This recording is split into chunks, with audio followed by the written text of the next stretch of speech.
তে পা রাখলো গতিক ম্যানশনের মূল দরজায়। দাঁতে দাঁত চেপে একটা দীর্ঘশ্বাস ছেড়ে সামনে তাকায়। শুক্রবারের রাতগুলো সাধারণত সস্তা টেক আউট আর ঘুমানোর জন্য বরাদ্দ থাকে তার, কিন্তু এখন সে এমন এক ভ্যাম্পায়ারের দরজায় এসে দাঁড়িয়েছে যে একসময় প্রাণপণ চেষ্টা করেছিল তাকে জানে মেরে ফেলার। এতদিন যাবৎ দুজনের মধ্যে হাড্ডাহাড্ডি লড়াই চলছে, কে কাকে আগে মারবে। আর এই ভ্যাম্পায়ার কোনো যে সে ভ্যাম্পায়ার নয়, এ হলো জিয়ন জাংকুক। তার কাছে সাহায্য চাওয়াটা এমনিতেও খারাপ, কিন্তু পরে যে তার এক অপ্রতিরোধ হাস্যরসের সম্মুখীন হতে হবে সেটা হয়তো আরো বেশি খারাপ হবে। তে ইতিমধ্যেই কল্পনা করে ফেলেছে সেই অলস চাহনি, রক্তিম ঠোঁটের বাঁক, গভীর তিমির চোখে প্রতিশোধের দীপ্তি, চওড়া কাঁধ যেন নীরব হাসিতে কেঁপে উঠছে। উফ দে, এসব ভাবিস না, মনে মনে আওড়ালোতে। পুরনো দরজায় নখটা হচ্ছে একটি ড্রাগনের মাথার শেপ। সেটা ধরেই থেমে যায় সে। নিজের ভিতরে দ্বিধা কাজ করছে, নিজেকে একটু আশা দেয়, ভাবতে থাকে কোনো বিকল্প পদ্ধতি আছে কিনা, অন্য কোনো সূত্র, অন্য কোনো সহযোগী যার জন্য নিজের অহংকার জলে ভাসাতে হবে না দের। কিন্তু না, কোনো বিকল্প পদ্ধতি নেই। যদি জাংকুক নতুন কভেনের খোঁজ দিতে না পারে তাহলে কেউই দিতে পারবে না। আর এক মুহূর্ত নষ্ট হলে আরও রক্তপাত হবে, আরও জীবন বিপদে পড়বে। তে নিজের হাতে থাকা আয়নার মতো চকচকে সিলভার স্টেকগুলো পর্যবেক্ষণ করে দরজায় নক করে। দরজা হঠাৎ নিজেই খুলে যায়। সে চট করে স্থির করে নেয় নিজেকে। মেরুদণ্ডে শিহরণ বয়ে যায় তার। মনে মনে নিজেকে শিথিল করার চেষ্টা করে কোনো মতে। হ্যাঁ, দরজা নিজেই খুলে যায়। জাংকুক অবশ্য এমন অদ্ভুত যন্ত্র বসিয়েছে যাতে নাটকীয়তা আরও বাড়ে। ছাদের গার্গোয়েলগুলো নিচের দিকে চেয়ে আছে, পাথরের পাখা অর্ধেক প্রসারিত, যেন তারা এই রসিকতায় অংশ নিয়েছে। সাবলীলতা কি তা তো জাংকুক চিনেই না। তে ঠিক যেখানে ভেবেছিল জাংকুক থাকবে সেখানেই ছিল জাংকুক। ওক প্যানেলযুক্ত লাইব্রেরির টাপটেড ব্ল্যাক ভেলভেটের সোফায় শটান হয়ে শুয়ে আছে, এক পা আর্মরেস্টের উপরে তুলে। কালো শাটিন শার্ট আর বুকের দিকের কয়েকটা বাটন খোলা, উজ্জ্বল ধবধবে ফর্সা, মসৃণ ত্বক, বলিষ্ঠ বুকের গঠন স্পষ্টভাবে দেখা যাচ্ছে। হাতে ছিল একটি গ্লাসের রক্তিম পানীয়, রক্তও হতে পারে। নাটকীয় বিরক্তি নিয়ে এক এক করে পৃষ্ঠ উল্টাচ্ছে। তে চোখ ছোট ছোট করে তাকায় তার দিকে। পুরো দৃশ্যটি সাজানো মনে হচ্ছে তের কাছে। তে কিছুক্ষণের জন্য ভাবে, জাংকুক কি আগেই তার আগমনের গন্ধ পেয়েছে? কোনো অতি প্রাকৃতিক সতর্কতা, নাকি পুরনো দরজার খটখট আওয়াজ শুনে সবকিছু গোছানো শুরু করে দিয়েছিল? শেষের ভাবনাটা মাথায় আসতে এদের খুব হাসি পেল। জাংকুক অবশেষে চোখ তুলে তাকায়। অলসতার ছাপ থাকা সত্ত্বেও চোখে রয়েছে তীক্ষ্ণতা। আরে, এই দেখি তো আমার প্রিয় শিকারী। কাকতালীয়ভাবে তুমি আমার অপ্রিয় ভ্যাম্পায়ার। মনে মনে আওড়ালোতে। তা এমন সুন্দর স্নিগ্ধ সন্ধ্যায় এখানে আগমন ঘটলো কেন জানতে পারি? সব দানব কি মরে গেছে নাকি?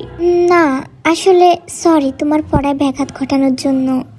মানে আমার হয়তো তোমার সাহায্যের প্রয়োজন হতে পারে।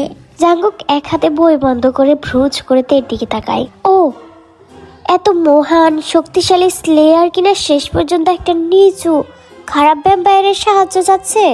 সূর্য আজকে কোন দিকে উঠলো? হ্যাঁ, বলে জাংকুক গ্লাস একটা চুমুক দিল।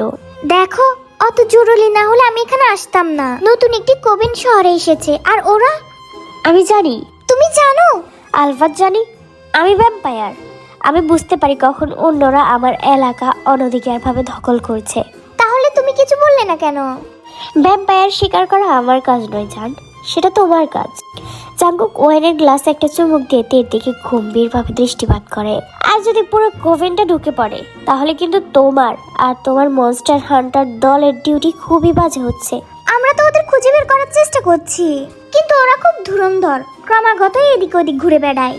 এই কারণেই তো আমি আজ এখানে এসেছি তোমার সাহায্য চাইতে। খোদা, তুমি কি ভাবছো এখানে আসার শখ জেগেছে আমার? জাংকুকের মুখভাব কয়েক সেকেন্ডের জন্য কিছুটা পাল্টে যায়, কিছুটা আহত হয় যেন সে। তের ইচ্ছে হলো নিজেকে থাপড়াতে, সঙ্গে সঙ্গে তার বলা কথাটা ফিরিয়ে নিতে, কিন্তু ততক্ষণে অনেক দেরি হয়ে গেছে। দুজনের সচরাচর একে অপরের সঙ্গে মিলে না, প্রায় লড়াই হয়ে থাকে তাদের মাঝে। সম্পর্কটা অস্থিতিশীল, কিন্তু এই কারণে অবমাননা করেনি তে জাংকুককে। এখন যেহেতু ও এখানে তার সাহায্য নিতে এসেছে, তাকে কিছুতেই তে অপমান করতে চায় না। দেখো, আই এম সরি বলেই জাংকুকের পাশে সোফায় বসে পড়ে তে। কিন্তু আমি সত্যি প্রচন্ড হতাশ এখন। আমাদের কাছে আর কোনো উপায় নেই এখন। আমার সত্যি তোমার সাহায্যের প্রয়োজন। জাঙ্কুকের অভিব্যক্তি কঠোর হয়, তা দেখে তো নতুন কৌশল অবলম্বন করে। ওরা বাচ্চাদের ধরে নিয়ে যাচ্ছে। এই সপ্তাহে 2 জন হারিয়ে গেছে অলরেডি। জাঙ্কুক চোখ ফিরাইতে এর দিকে। এমনটা তো হতে পারে না, তাই না? ছোট্ট রুনটি ভ্যাম্পায়াররা এখানে ওখানে ঘুরে বেড়াবে। এমন চলতে থাকলে তুমি আর তোমার হান্টাররা কিভাবে বিপদ মোকাবেলা করবে? হ্যাঁ, তাই বুঝতে পারছে জাঙ্কুক অভিনয় করছে এখন। সে হয়তো মৃতপ্রায় আত্মাহীনদের তালিকাভুক্ত, তবে অতীত অভিজ্ঞতা থেকে তে একটু হলেও বুঝে যে সে সম্পূর্ণরূপে হৃদয়হীন নয়। ঠিক আছে স্লেয়ার, আমি তোমাকে সাহায্য করব, যদি এতে তোমার আত্মধন্যবাদপূর্ণ সত্তা থেকে মুক্তি পাওয়া যায় তবেই। কিন্তু আমার সাহায্যের বিনিময়ে আমি কিছু প্রতিদান চাই। তের কপালে ভাঁজ পড়ে, অজানা এক উদ্বেগ তার মনে জন্ম নেয়। যেমন? তে মনে মনে ভাবছিল হয়তো নতুন কোনো কফিন চাইবে, নয়তো নতুন লেদার প্যান্ট, বা ছাদের উপর বসানোর জন্য নিকৃষ্ট হলো একটি বাজে গার্গোয়েল। কিন্তু জাঙ্কুক এসবের কোনোটিই চাই না। ওই কফিন খুঁজে বের করতে তোমাকে আমি সাহায্য করার বিনিময়ে আমি ড্রিঙ্কস করতে চাই তোমার সঙ্গে, স্লেয়ার। জাঙ্কুক তের দিকে তাকিয়ে শেষের কথাটা বলল। তুমি আমার সঙ্গে ড্রিঙ্কস করতে চাও? তের মনে ভেসে ওঠে একটা ছবি, একটা গলদ ঘেরাল নাইট ক্লাব, 2টি শট গ্লাসে ঘন মেরুন রঙের ড্রিঙ্কস। আমি পারবো না। সোজা বাংলায়, আমি তোমার রক্ত পান করতে চাই। তের কিছুক্ষণ সময় লাগে জাঙ্কুকের কথার পূর্ণ অর্থ বুঝতে। অজান্তেই অশ্রুত হো হো করে হাসতে ইচ্ছে হলো তার। তুমি কি সত্যি সিরিয়াস? হ্যাঁ, অবশ্যই স্লেয়ার। একটা ভ্যাম্পায়ারের কাছে সবচেয়ে বড় কৃতিত্ব স্লেয়ারদের রক্ত চুষে নেওয়া, অথবা অন্য কিছু তাকে দিয়ে। জাঙ্কুকের ঠোঁটের বাঁকা হাসিটা আরো প্রসারিত হয়। আরেকটা কথা বললে তোমার জিভ টেনে ছিঁড়ে ফেলবো। পূর্ণিমা রাতে আমি একদল নেকড়েদের কাছে নিজেকে সঁপে দিব, তবুও নিজের রক্ত দিয়ে কোনো ধামড়া রক্ত চুষা জোকের রক্ত ব্যাক হতে চাই না। অন্য কিছু চাওয়ার থাকলে বলো। তোমার রক্ত ছাড়া আমার আর কিছুই চাওয়ার নেই স্লেয়ার। জাঙ্কুক বলতে বলতে গ্লাসে থাকা ওয়াইনের সাথে রক্ত ঘুরাচ্ছে বারবার। ঠিক তখনই তে বুঝতে পারে ও আসলে রক্তই খাচ্ছিল এতক্ষণ। তুমি যদি সত্যি কফিনটা খুঁজে বের করতে চাও, আমার সত্য গ্রহণ করো, না হলে দরকার নেই। দেখো, তোমার অন্য কিছু তো চাওয়ার থাকতে পারে, তাই না? অন্য কিছু চাও? হ্যাঁ, আসলে আমি অন্য কিছু চাই, কিন্তু তুমি আমার মুখের উপর না বলে দিবে। গ্লাসের বাকি ড্রিঙ্কসটুকু শেষ করে জাঙ্কুক তের দিকে ঘুরে দাঁড়াই। আমি শুধু একটু টেস্ট করতে চাইছি স্লেয়ার। 2-3 গ্লাসের বেশি লাগবে না, বড় কোনো ক্ষতি হবে না তোমার, আমি প্রতিশ্রুতি দিচ্ছি। আমাকে কেন? আমার রক্তই বা কেন লাগবে তোমার? আমি তো ইতিমধ্যে জানিয়ে দিয়েছি তোমাকে, স্লেয়ারদের রক্ত চোখে দেখাটা ভ্যাম্পায়ারদের জন্য এক ধরনের সম্মানের ব্যাজ। এমন না যে এর আগে কখনো আমার এমন সৌভাগ্য হয়নি। আর তাছাড়া জাঙ্কুক থেমে পূর্ণ দৃষ্টিপাত করে তের গোলাপি কোমল ঠোঁটে। তে বুঝতে পেরেছে যে জাঙ্কুক কতটা নিকটে দাঁড়িয়ে আছে তার। তাছাড়া কি? জাঙ্কুক চোখের অন্ধকার অতল গহ্বরে মিশে থাকা হালকা বিষাদের ছায়া নিয়ে তাকায় তের দিকে। অন্যথায় তুমি আমাকে করতে দিবে না এমনটা, মানে কোনো শর্ত ছাড়া। তে আবারও কিছুটা সময় নেয় জাঙ্কুকের কথাগুলো বুঝতে। তারপর চেহারায় কিছুটা বিরক্তির ছাপ ফুটে ওঠে তার। তোমার মন মানসিকতা কতটা বাজে জানো তো? তুমি আমার সুযোগ নিতে চাইছো। জাঙ্কুকের মুখে সে অসহ্য বাঁকা হাসিটা আবার ফুটে ওঠে। চিরন্তন নরকের কথা মনে আছে? নৈতিকতা আমার শক্তি না। হ্যাঁ জানি। তে আবার নিজের ভাবনায় ডুব দেয়, অন্য কোনো উপায় খুঁজতে থাকে মনে মনে, যে উপায়ে এসে জাঙ্কুকে থাবা না দাঁত থেকে বাঁচতে পারবে। একটি ভ্যাম্পায়ারকে রক্ত খাওয়ানো অত্যন্ত বিপজ্জনক। সে অসংখ্য ভয়ঙ্কর গল্প শুনেছে। মানুষেরা অসুস্থ হয়ে পড়ে, ভ্যাম্পায়ারদের ব্লাড ব্যাংক হয়ে যায় এক প্রকার। ভ্যাম্পায়ার এক প্রকার সুযোগ সন্ধানী। আর এদিকে তো জাঙ্কুকের সাথে তার সম্পর্কটা খুব জোটে। সে বুঝতে পারছে না আদৌ পুরোপুরি তার উপর ভরসা করতে পারবে কিনা, বা ভরসা করতে চায় কিনা। কিন্তু সে হারানো শিশুদের কথা, ভেঙে যাওয়া পরিবারগুলোর কথা ভাবতেই তে নিজের সিদ্ধান্ত পাল্টে ফেলে। ঠিক আছে, ঠিক আছে, কিন্তু কাজ হয়ে যাওয়ার পর তুমি আগে আমাদের কোবেনের খোঁজ দিবে, তারপর। জাঙ্কুক হাসে, তার হাসিটা তের উদ্বিগ্ন মনকে একটু শান্ত করার বদলে আরো বিচলিত করে তুলে। ধরে নাও কাজ হয়ে গেছে স্লেয়ার। যেমন কথা তেমন জাঙ্কুকের কাজ। কিছুদিন পরে জাঙ্কুক তে আর তার দলকে কোবেনের লেয়ার পর্যন্ত নিয়ে যায়, যা অবশ্য পরিত্যক্ত একটি গুদাম ঘরে ছিল, কারণ এই ভ্যাম্পায়াররা নতুনত্বের দিক থেকে একেবারেই পিছিয়ে। স্বাভাবিকভাবেই জাঙ্কুক নিষ্ঠুর বেয়াদবের মতো তাদের দরজায় দাঁড় করিয়ে রেখে চলে যায়। কোনো সাহায্য করার মোটেও ইচ্ছে নেই তার। ভ্যাম্পায়ার মারতে সাহায্য করাটা আমাদের চুক্তির অংশ ছিল না স্লেয়ার। তুমি আমাকে বলেছিলে ওদের কাছে নিয়ে যেতে, ওদের শেষ করতে সাহায্য করতে বলেনি। Good luck. জাঙ্কুক অন্ধকারে মিলিয়ে যেতে যেতে বলল, বাইঞ্চুদ একটা। তে মনে মনে আশা করছিল যে জাঙ্কুক হয়তো অতি প্রাকৃত শক্তি দিয়ে এই লড়াইয়ে জিতে সাহায্য করবে তাদের। কিসের চুক্তি? ও কি বলছে তে? না তেমন কিছু না, চলো কাজ শুরু করা যাক। সিলভার স্টেক হাতে প্রস্তুত হয়ে সবাই গুদামে ঢুকে পড়ে। সৌভাগ্যক্রমে ভ্যাম্পায়ারদের অপ্রস্তুত অবস্থায় ধরে ফেলে তারা, কিন্তু দুর্ভাগ্যক্রমে তে যে পরিমাণ ভ্যাম্পায়ার আছে ভেবেছিল তার চেয়ে প্রায় 10 জন বেশি ছিল সেই দলে। তে আর তার দল দ্রুতই অভিভূত হয়ে যায়। সবাই একসাথে একাধিক ভ্যাম্পায়ারের সঙ্গে লড়ছে। ইতিমধ্যে ইয়ঙ্গি পুরো রুমে ঘুরে ঘুরে ক্রমাগত জাদু করে যাচ্ছে, আর যে চিৎকার করে যাচ্ছে তার আওয়াজ একটা বিখ্যাত ব্যানসির মতো। হবির প্রকৃত ভীত চিৎকারের সঙ্গে মিলেমিশে একাকার হয়ে যাচ্ছে। মাত্র কয়েকদিন আগেই যোগ দিয়েছে। একটি ভ্যাম্পায়ার তো নামজনকে কামড়াতেই নিচ্ছিল, ঠিক তখনই সেটার বুকের মধ্যে স্টেক ঢুকিয়ে দেয় তে। এদিকে আরেকটি এসে তেকে মাটিতে ঠেসে ধরে। শক্ত কংক্রিটের মেঝেতে আটকা পড়ে তে প্রাণপণ লড়ে যাচ্ছে। ভ্যাম্পায়ারটার দাঁতগুলোতে এত কাছাকাছি ছিল যে সরা পচা দুর্গন্ধে তের প্রায় অচেতন হয়ে যাওয়ার মতো অবস্থা। তার হাতে সিলভার স্টিকটাও নেই। তার একমাত্র প্রতিরক্ষা হলো সজোরে ভ্যাম্পায়ারটার কাঠ থেকে বাঁচার চেষ্টা করা। কিন্তু তে তো কেবল একটা সাধারণ মানুষ। ভ্যাম্পায়ারের শক্তির কাছে কোনো মতেই পেরে উঠতে পারছে না। সে ক্লান্ত হয়ে গেছে। মনের মধ্যে অস্পষ্ট ভাবনারা এসে হানা দেয়। সে মরতে চলেছে, কিন্তু তার শেষ মুহূর্তগুলো কাটাতে হচ্ছে এক জঘন্য ভ্যাম্পায়ারের সঙ্গে লড়াই করতে করতে। হঠাৎ অজান্তেই আরেকটি ভ্যাম্পায়ারের কথা মাথায় আসে তের। অত্যন্ত সুদর্শন এক ভ্যাম্পায়ারের কথা। তখনই তে বিভ্রান্তিতে পড়ে যায়। কেন এমন সময় জাঙ্কুকের কথা মনে পড়ছে তার? উপর থেকে আচমকা ভয়ঙ্কর হিসানির শব্দ ভেসে আসে। যে ভ্যাম্পায়ারের সঙ্গে তে লড়ছিল তার মাথা হঠাৎ ছিঁড়ে ছিটকে দূরে পড়ে যায়। জাঙ্কুক ভ্যাম্পায়ারটার মস্তক সরাসরি গর্দন থেকে ছিন্ন করে ফেলেছে। তে দ্রুত মাথা ঝাড়া দেহটা সরিয়ে মাটি থেকে উঠে দাঁড়ায়। চকিত হয়ে জাঙ্কুকের দিকে তাকায় সে। তুমি ফিরে এসেছো? হ্যাঁ, আমার প্রিয় রক্তদানকারীকে অন্য কেউ কামড়াবে সেটা আমি কিভাবে সহ্য করব? Fuck you. ওই কেসটাই তাহলে আগে সেরে ফেলবো নাকি? জাঙ্কুক হাসে। তে মুখ খুললে একটা কটু জবাব দেওয়ার জন্য, কিন্তু সময় পেল না। জাঙ্কুক তার আগেই তার সামনে থেকে উদা হয়ে যায়, কারণ ভ্যাম্পায়ারদের গতি মানুষদের থেকে 10 গুণ দ্রুত। পরিস্থিতি এখন বদলে গেছে। জাঙ্কুক তের তালে তাল মিলিয়ে লড়ছে, একসাথে ভ্যাম্পায়ারদের শেষ করছে। তে আগে কখনো এমন অনুভূতি অনুভব করেনি। দুজনের মধ্যে অদ্ভুত এক প্রকারের বৈদ্যুতিক শক্তি বয়ে যাচ্ছে। তে স্টেক চেপে ধরে একে একে ভ্যাম্পায়ারগুলোর বুক ছিঁড়ে ফালা করে দিচ্ছে, আর অন্যদিকে জাঙ্কুক একে একে তাদের গর্দন থেকে মস্তক আলাদা করে চলেছে। এই যেন তীব্র সুরের ঝংকার, যে তরঙ্গ উঁচুতে উঠে চূড়ায় পৌঁছায় তারা যখন একসাথে ভ্যাম্পায়ারদের হত্যা করে।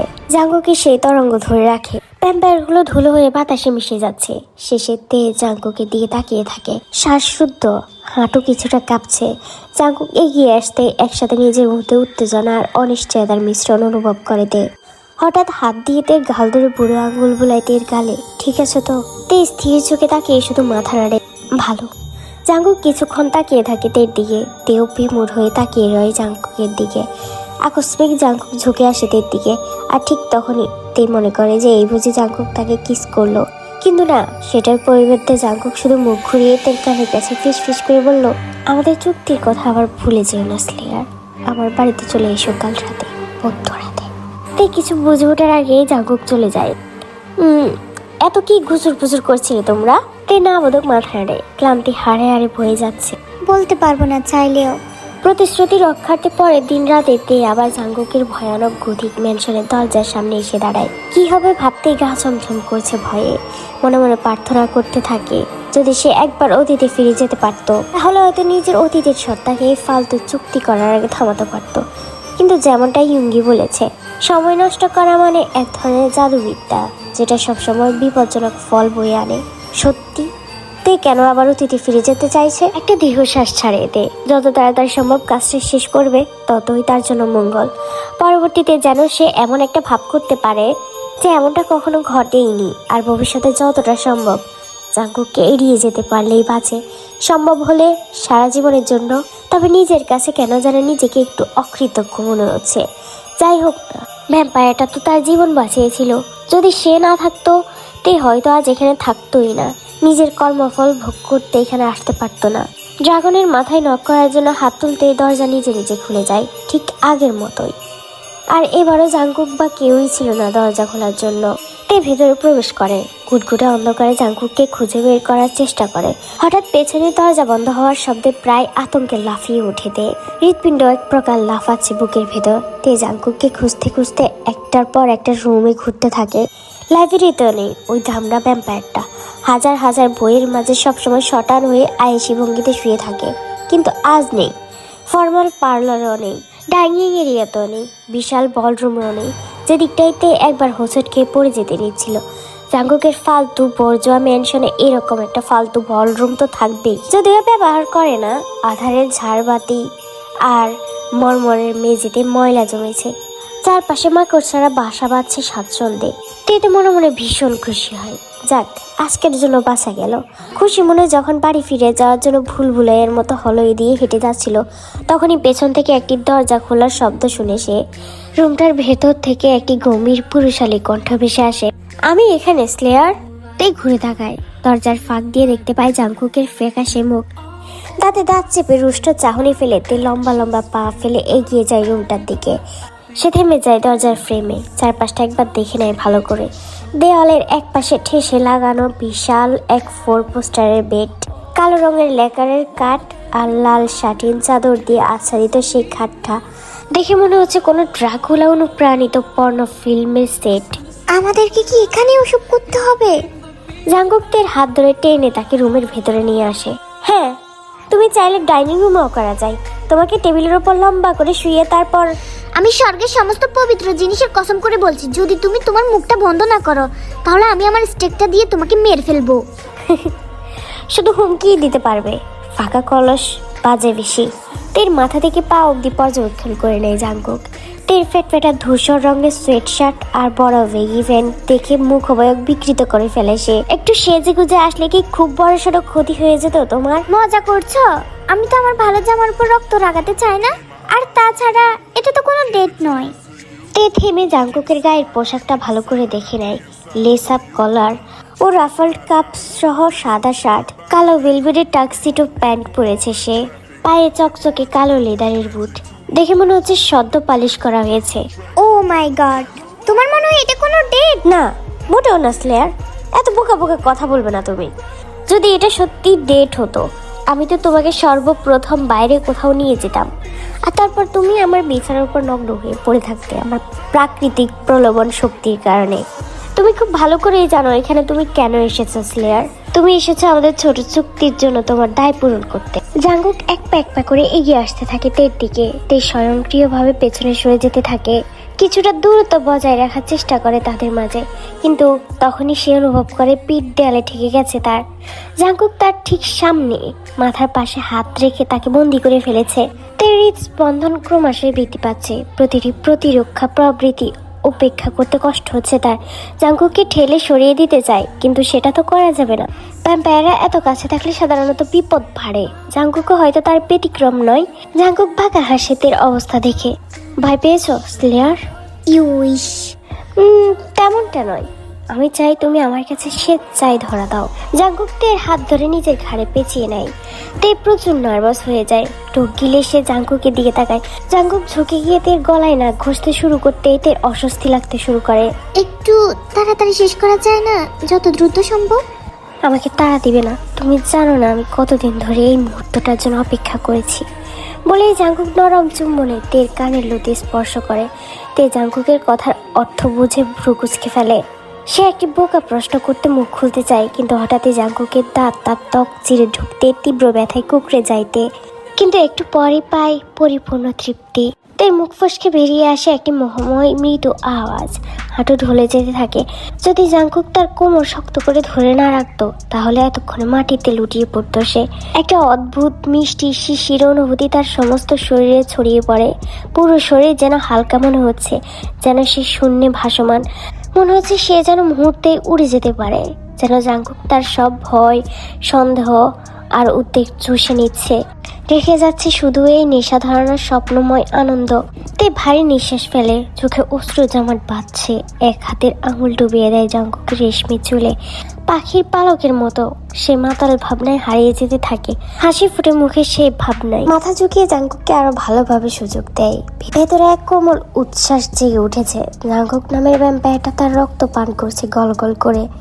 সত্যি বলতে এই অনুভূতিটা অত খারাপ নয়, বরং বেশ উপভোগ্য। তে বুঝতে পারল না কেন সে এতদিন ধরে এর ঘোর বিরুদ্ধে ছিল। প্রায় সময় করতে পারতো তারা এই কাজ, প্রতিদিনই করতে পারতো। কিন্তু হঠাৎ জাঙ্কুক থেমে যায়। তের গলা থেকে মাথা তুলতে তাৎক্ষণিক স্বর্গীয় সুখ বিলীন হয়ে যায়। কিন্তু তের মধ্যে থেকে যায় এক তীব্র বাসনা, তৃষ্ণা। জাঙ্কুক কোমল চাহনি ফেলে এলোমেলো হয়ে যাওয়া মেয়েটার দিকে তাকায়। এখনো তেয়ংকে ধরে রেখেছে, জানে সে ছেড়ে দিলেই পড়ে যাবে। তের লাল টকটকে তাজা রক্ত ঠোঁটে লিপটে আছে। তে খেয়াল করলো তার চোখের মনি গভীর রক্তিম ছায়া ধারণ করেছে। আমি যে স্বাদের কথা সবসময় কল্পনা করতাম, একদমই ওই রকমই তোমার স্বাদ, অসাধারণ। থামলে কেন? থেমো না। তে তাকে আরো জোরে আঁকড়ে ধরে নিজের কাছে টানার চেষ্টা করে, কিন্তু জাঙ্কুক তের অবস্থা দেখে ভ্রু কুঁচকে এক পা পিছিয়ে যায়। না তে, যথেষ্ট হয়েছে। তুমি একটা ফালতু লোক। আমার ভেতরে এত ভালো অনুভূতির ঝড় তুলে হঠাৎ থেমে গেলে। থামতে পারবে না তুমি। তে জাঙ্কুকের বলিষ্ঠ শক্ত বুকে হাত দিয়ে জোরে জোরে থাপ্পড় মারতে লাগলো একের পর এক। তেয়ং, আমি তো আর তোমার ভেতর থেকে জীবন চুষে নিতে পারবো না। কেন? আগে তো ঠিকই চেয়েছিলে। তে বুঝতে পারে না কেন সে এত আতঙ্কিত বোধ করছে। এত বিচলিত হওয়ার কোনো কারণ নেই। এই মুহূর্তেতে মন প্রাণ দিয়ে যাচ্ছে জাঙ্কুক যেন আবার তার রক্ত পান করে, না থেমে তার শরীরের সমস্ত রক্ত শুষে নিক।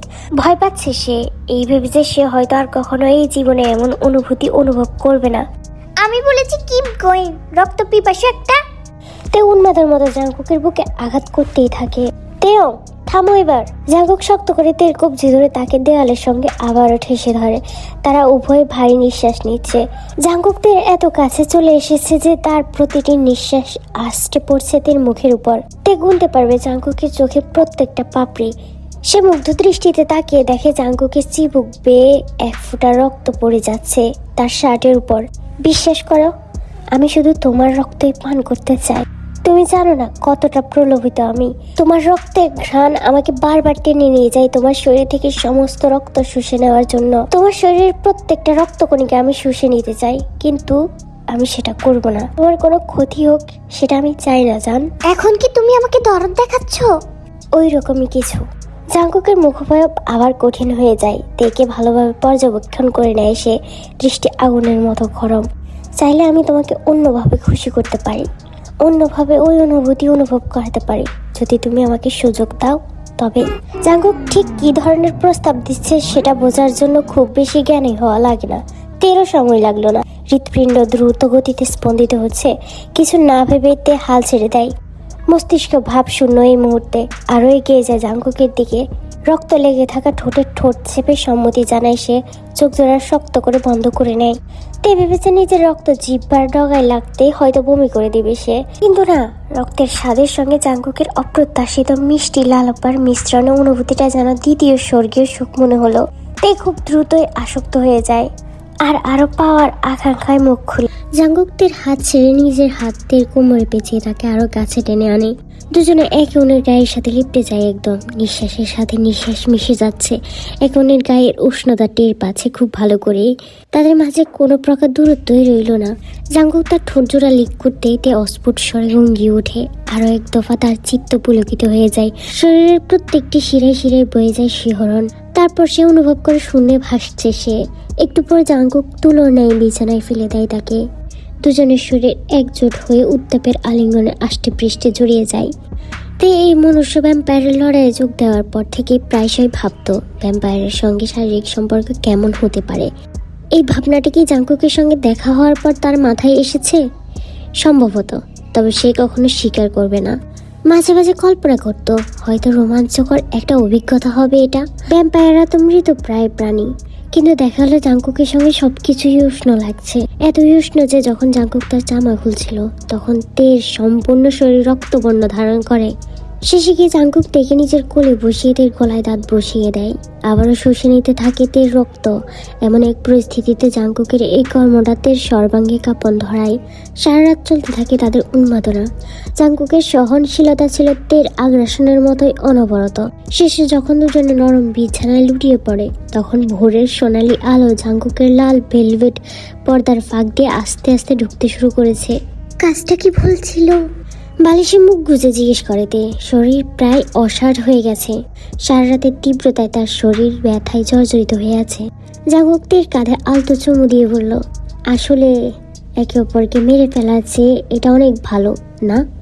তার উপর আবার স্বর্গীয় সুখ পাওয়া যায়।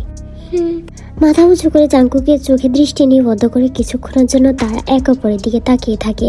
আচমকা তের বুকের ভেতরটা ধক করে ওঠে। জাঙ্কুকের প্রতি তার অনুভূতি শুধু শত্রুতা থেকে উন্মুক্ত বাসনায় রূপান্তর পর্যন্তই নয়, তাদের মধ্যে আরো কিছু আছে, আর সে উপলব্ধিটাই তেকে ভয় পাইয়ে দিচ্ছে। তাই সে দৃষ্টি ফিরিয়ে নেয়, লাজুকতার অভিনয় করে ফের বালিশে মুখ গুজে ফেলে, যাতে জাঙ্কুক মুখ দেখে বুঝতে না পারে আসলে তার মনে কি চলছে। তাহলে এখন আমরা কি করব? জাঙ্কুক তেকে জড়িয়ে ধরে। ঘুমাবো। আমি জানি না তোমার কি অবস্থা, কিন্তু আমি ভীষণ ক্লান্ত। তোমার আচরণ তো পুরো ক্ষুধার্ত দানবের মতো হয়ে গিয়েছিল স্লেয়ার। কে কাকে বলছে? তে জাঙ্কুকের বুকে মাথা রাখে, চোখ ধীরে ধীরে বন্ধ করে জাঙ্কুকের না থাকার স্পন্দনের প্রতিধ্বনি শুনে সে। কিছু পেলে? হ্যাঁ, জানো এমন এক ধরনের ডেমন আছে যারা বিশেষ করে চশমা পরা লোকদের শিকার করে। সত্যি বলতে কি, ব্যাপারটা আমার কাছে একটু পেটিসের মতো লাগছে। তে দাঁতে দাঁত চেপে বইয়ের তাকের সঙ্গে মাথা ঢুকে দেওয়ার প্রবল ইচ্ছা দমন করে নেয়। গাইস, একটু ফোকাস করো। মনে আছে তো আমরা শ্যাডো ডায়মন্ডের ব্যাপারে খোঁজ করছি?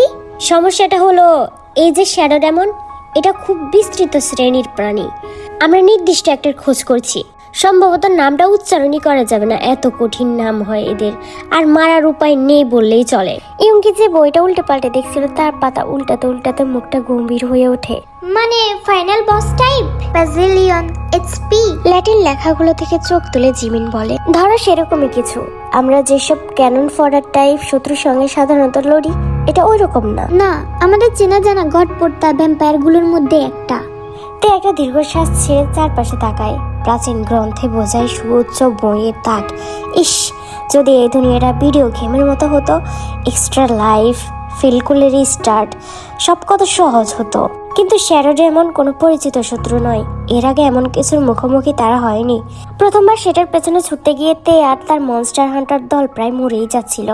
ইয়ঙ্গির শক্তিশালী জাদু আর জাঙ্কুকের আবারও হঠাৎ আবির্ভাব, এ দুটোর জন্যই তারা প্রাণে বেঁচে গিয়েছিল সেদিন। ভয়ানক পর্যায়ে চলে গিয়েছিল সব। বেচারা হবি তো এতটাই ট্রমাটাইজড হয়ে গিয়েছিল যে এক সপ্তাহ পর্যন্ত কাঁপাকাঁপি করছিল। আর রইল জাঙ্কুকের কথা, সে তো সাধারণত নিজেকে কোনো ভ্যাম্পায়ার সুপার হিরো বানাতে পারলে ঢালাও গর্ব করত, কিন্তু সেবার মোটেও ওই রকম করেনি, বরং তের উপর ভীষণ ক্ষিপ্ত হয়ে গিয়েছিল। কিছু না জেনে, কিভাবে সামলাতে হবে না জেনে, অন্ধের মতো ডেমনের পেছনে ছোটা নিয়ে তাকে বকাঝকা করছিল, ধমক দিচ্ছিল। তেও ছাড়েনি, পাল্টা জবাব দিয়েছে এই বলে যে অন্তত তারা কিছু একটা করার চেষ্টা করেছে। ফাঁকা ম্যানশনে গায়ে এলে দিয়ে আসমানে এক ঠ্যাং তুলে বসে থেকে একেবারে শেষ মুহূর্তে এসে নায়ক তো আর সাজেনি। আর সেই ঝগড়াটা স্বভাবতই গিয়ে শেষ হয়েছিল জাঙ্কুকের বিশাল 4 পোস্টার বেডের রাগে জর্জরিত এক দফা 6-এ।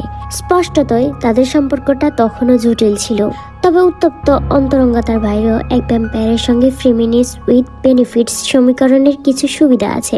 যেমন জাঙ্কুক তে আর তার টিমকে নিজের লাইব্রেরি ব্যবহার করতে দেয়। সেখানে শুধু প্রথম সংস্করণের গথিক উপন্যাসই নয়, আছে বিরল গোপন বিদ্যার বইয়ের আলাদা এক অংশ। জাদুবিদ্যা, দানববিদ্যা, অদ্ভুত কাটাওয়ালা অক্ষর আর রহস্যময় চিহ্নে ভরা গ্রন্থ।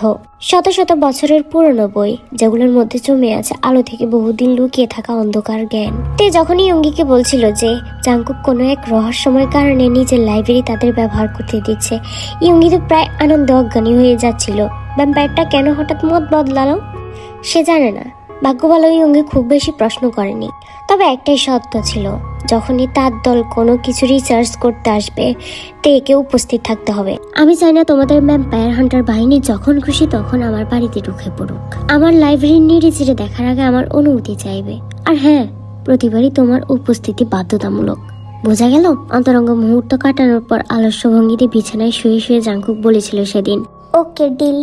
তুই তখন এতটাই ঘোরের মধ্যে ছিল যে জাঙ্কুক চাইলে হয়তো ফ্রেঞ্চ মেয়েদের পোশাক পরে এক গ্লাস রক্ত পরিবেশন করতে রাজি হয়ে যেত সে। জেনে খুশি হলাম, মনে হয় তোমাকে আরো ঘন ঘন কাছে রাখতে হবে আমার। তে তখনও কাঁপতে থাকা উড়ো দুটো আলাদা করে সেগুলোর মাঝে নুয়ে পড়তে পড়তে বলল জাঙ্কুক। সুতরাং একটা ভ্যাম্পায়ারের সঙ্গে বিছানায় যাওয়ার সুবাদে তে আর তার দল এখন জাঙ্কুকের লাইব্রেরিতে ঢোকার সুযোগ পাচ্ছে। আর তেয়ং যদি একা জাঙ্কুকের ম্যানশনে যায়, ধরো একটু কম বুদ্ধিবৃত্তিক কাজে, তাহলে তো আচ্ছা বাদ দাও, সেটা তোমাদের জানা লাগবে না। শ্যাডো ডায়মন্ড নামে এই ঝামেলাটা সামলাতে গেলে আগেভাগে এটার ব্যাপারে নলেজ থাকাটাই হচ্ছে সবচেয়ে বড় অস্ত্র। উক্ত সিদ্ধান্তের কারণে তারা গত এক সপ্তাহ ধরে নিয়মিত জাঙ্কুকের বাড়িতে আসা যাওয়া করছে। ধুলো জামা পুরনো পুঁথির ভেতর মুখ গুজে বসে আছে সবাই। ল্যাটিন, প্রাচীন গ্রিক, আরো কত কি মৃত ভাষা ভাঙার চেষ্টা করছে। এখনো পর্যন্ত প্রাপ্তি বলতে পেয়েছে ঘুমের ওষুধের একটা বেশ ভালো রেসিপি আর চোখে অসহ্য যন্ত্রণা। তার থেকে এক পা পিছিয়ে আসেতে চামড়া দিয়ে বাঁধাই করা বইগুলোর শিরোনামগুলো চোখ কুচকে পড়তে পড়তে ক্লান্ত।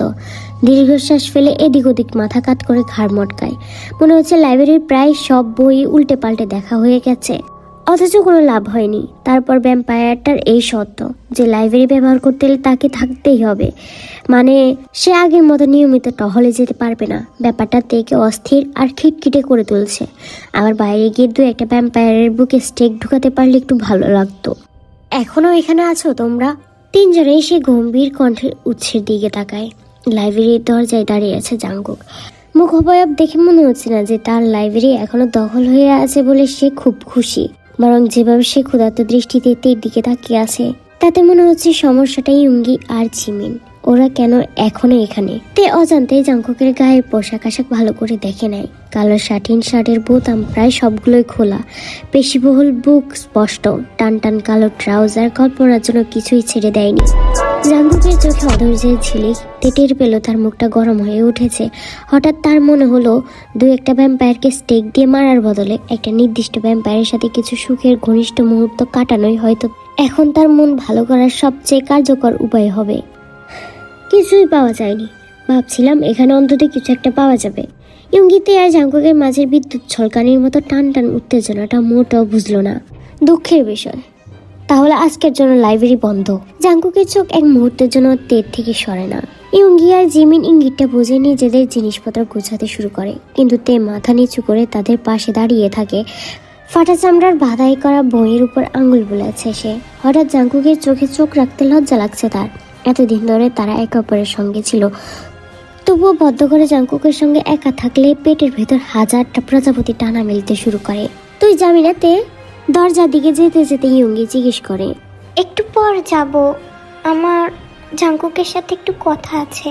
ইয়ুঙ্গি মাথা নাড়ে। ঠিক আছে তাহলে। তে জাদুঘর বন্ধু বরাবরের মতো মন্ত্র, ওষুধ আর জাদুবিদ্যায় এতটাই ডুবে থাকে যে তে আর জাঙ্কুকের মধ্যে কি চলছে সে কিছুই টের পায় না, যেহেতু তে প্রায় এখানে এসে থেকে যায়। কিন্তু জিমিন মনে হয় এতদিনে বুঝে গেছে। দুজনকে শুভরাত্রি বলার সময় গলার একটা দুষ্ট সুর ছিল, আর জাঙ্কুকের চোখের আড়ালে তেকে চোখ টিপ মেরে দেয়। দুজনেই চলে যাওয়ার পর ভ্যাম্পায়ারটা দরজা বন্ধ করে দেয়। এখন তারা বদ্ধ করে একা। পেটের ভেতর দৌড়াদৌড়ি করা বিশ্বাসঘাতক প্রজাপতিগুলোকে উপেক্ষা করে তে আবার বইগুলোও দেখার ভান করে। অদ্ভুত, শ্যাডো ডায়মন্ড নিয়ে তোমার কাছে কিছুই নেই? এত বইয়ের মধ্যে একটাও নেই? থাকলে এতদিনে তোমাকে দেখাতাম না। আমি এই জিনিসটাকে তোমার মতোই বিদায় করতে চাই জান। জাঙ্কুকদের ঠিক পেছনে গা ঘেঁষে এসে দাঁড়িয়ে গাড়ির নরম ত্বকের উপর ঠোঁট ছোঁয়ায়। তে কেঁপে ওঠে, ঘুরে জাঙ্কুকের দিকে তাকায়। আমি আগে কখনো এরকম কিছুর মুখোমুখি হইনি, কোনো টিপস দাও। হ্যাঁ, ওটার ধারের কাছেও যেও না। ভ্যাম্পায়ার মারাতেই মন দাও, ওইটা অনেক বিপজ্জনক। বলে হাত দিয়ে তের কোমর জড়িয়ে ধরে তাকে আরো কাছে টেনে আনে। তে কুটিল হাসি হাসে। স্লেয়া হওয়া মানেই তো বিপদ গায়ে মাখা, জানোই তো। তা জানি, কিন্তু শেষবার তো প্রায় মরেই যাচ্ছিলে, মনে আছে তো? জাঙ্কুক অস্বাভাবিক গম্ভীর কণ্ঠে বলে তের নিতম্ব আঁকড়ে ধরে। ইস, নতুন রক্তদাতা খুঁজতে হবে ভেবে ভয় পাচ্ছ নাকি? জাঙ্কুকের মুখশ্রী সঙ্গে সঙ্গে কঠিন হয়ে যায়। দাঁত বের করে গর্জে উঠে সে। চুপ করো স্লেয়ার। তে কিছু বলার আগেই ঝাঁপিয়ে পড়ে তের ঠোঁটের উপর। চুমুটা ঠিক তাতে ঝগড়ার মতোই গরম, বিশৃঙ্খল। তে মুহূর্তে অভিলাষের স্রোতে ভেসে যায়। জাঙ্কুক তাকে শক্ত করে বুক কেসের সঙ্গে চেপে ধরে। পশুর মতো তারা এক অপরের কাপড় ছিঁড়ে ফেলে। তে জাংকুকের শার্টের বাকি বোতামগুলো আঁকড়ে ধরেছে, আর জাংকুক এক মুহূর্তের জন্য চুম্বন থামিয়ে তের সোয়েটার টেনে খুলে ফেলে। টুংটুং শব্দে জিন্সের বোতামগুলো ছিটকে মেঝেতে পড়ে যায়। পরে আবার সেলাই করতে হবে, কিন্তু তে ভ্রুক্ষেপ করলো না। ব্যস্ত ছিল জাংকুকের টাইট ট্রাউজারের সামনের অংশ নিয়ে হিমশিম খেতে। জাংকুকের প্রশস্ত পিঠ বেয়ে আঁকড়ে ধরতে গিয়ে তের নখগুলো খুঁজে ফেরে কোনো এক দৃঢ় অবলম্বন। তার আসলে চুমু খাচ্ছে না, বরং হাঁপাতে হাঁপাতে একে অপরের মুখে নিঃশ্বাস ঠেলে দিচ্ছে। তের মুখ ফুসকে বেরিয়ে আসা খণ্ড খণ্ড মোহনীয় সুর জাংকুকের পশুর মতো গুনগানের সঙ্গে মিশে যাচ্ছে। মাঝপথে তে হঠাৎ জাংকুকের গলায় মুখ ডুবিয়ে বলল, জাংকুক থেমে যায়। কপালে বিন্দু বিন্দু ঘাম জমেছে, নিঃশ্বাস এলোমেলো। অনিশ্চয়তায় পরিপূর্ণ রক্তিম চোখের সামনে মোহিনীকে দেখে সে। তুমি সত্য দে। তে মরি হয়ে যায়, আকাঙ্ক্ষা আসমানে ছুঁয়ে যাচ্ছে। আমি চাই, আমি শিওর। কয়েক সেকেন্ড জাংকুক তের দিকে তাকিয়ে থাকে। দুজনের মাঝখানে কোনো এক নামহীন অনুভূতি পাক খেতে থাকে। শ্বাসরুদ্ধকর এক বন্ধনে এক মুহূর্তে তাদের জুড়ে দিচ্ছে। তারপর হঠাৎ জাংকুক গম্ভীর গর্জন করে সামনে ঝুঁকে তের ঘাড়ে মুখ গুজে দেয়। প্রথমে তো বুক করা শিরার উপর জিভ বুলিয়ে নেয়, তারপর ধারালো দাঁত বসিয়ে দেয় নরম চামড়ায়। শুষে নিতে শুরু করে তার লোহিত রক্তকণিকা। হঠাৎ তীক্ষ্ণ যন্ত্রণায় তে আর্তনাদ করে ওঠে, তারপর দীর্ঘশ্বাস ছাড়ে। ব্যথা চলে যেতেই উল্লাসের ঢেউ সারা শরীর ভাসিয়ে নিয়ে যায়। তার ঠোঁটে ছড়িয়ে পড়ে এক অবাধ্য মাতাল করা হাসি, নিখাত সুখ, নিখাত তৃপ্তি। ঘন্টার পর ঘন্টা পেরিয়ে যায়। শেষমেশ দুজনে চূড়ান্ত ক্লান্তির কাছে হার মানে। থেমে গিয়ে তারা লুটিয়ে পড়ে শাটিন চাদরের উপর। নিঃশ্বাস নিতে কষ্ট হচ্ছে। তে যখন ধীরে ধীরে স্বাভাবিক হয়, জাংকুক তাকে কাছে টেনে মুখে, ঘাড়ে, কাঁধে নরম কোমল চুমু আঁকে। জাংকুকের বাহুতে আধ ঘুমে ঢলে পড়ে তেয়াং। তার আদর পেয়ে বুকের ভেতর জমে থাকা ছোট্ট এক টুকরো উদ্বেগকে চেপে রাখার চেষ্টা করে। এই সঙ্গম পরবর্তী আলিঙ্গনগুলো দিন দিন ঘন ঘন করছে জাংকুক। প্রতিবারই এগুলো আরো বেশি অন্তরঙ্গ হয়ে উঠছে। কতটা সে এই মুহূর্তগুলোর অপেক্ষায় থাকে, কতটা সে জাংকুকের এই ঘনিষ্ঠতাকে উপভোগ করে, এই উপলব্ধিটা ভাবিয়ে তুলছে তেকে। কারণ সে জাংকুককে ভালোবাসতে পারে না, কোনোভাবেই না। তোমার কিছু লাগবে? তেকে তার বিপজ্জনক চিন্তা থেকে টেনে বের করে আনে। একটু পানি আর ভেজা কাপড়। জাংকুক দুষ্টে হেসে তের কপালে ঠোঁট ছোঁয়ায়।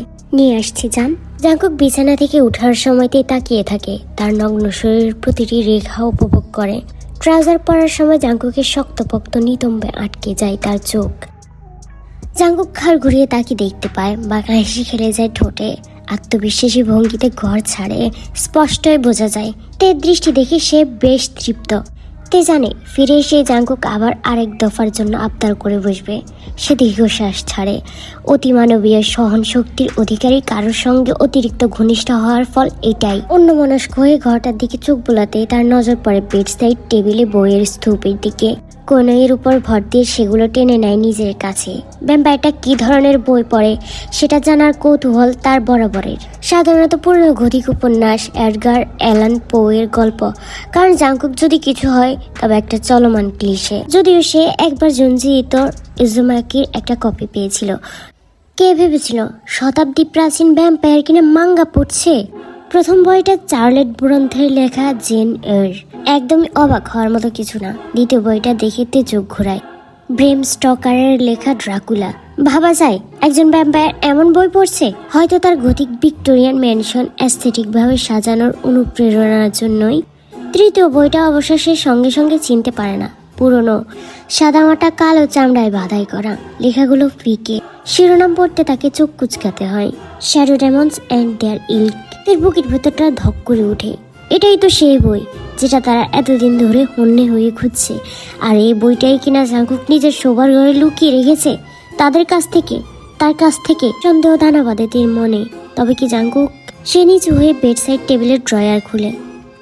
তার সন্দেহ ঠিকই ছিল, ভেতরে আরো বই রাখা আছে। কাপা হাতে সেগুলো টেনে বের করে প্রচ্ছদ পড়তে থাকে। Shadow demons defeated, the nature of shadow demon, most cruel and full, stalking the shadow demon, what you need to know. ভয়ে জমে যায় তের রক্ত।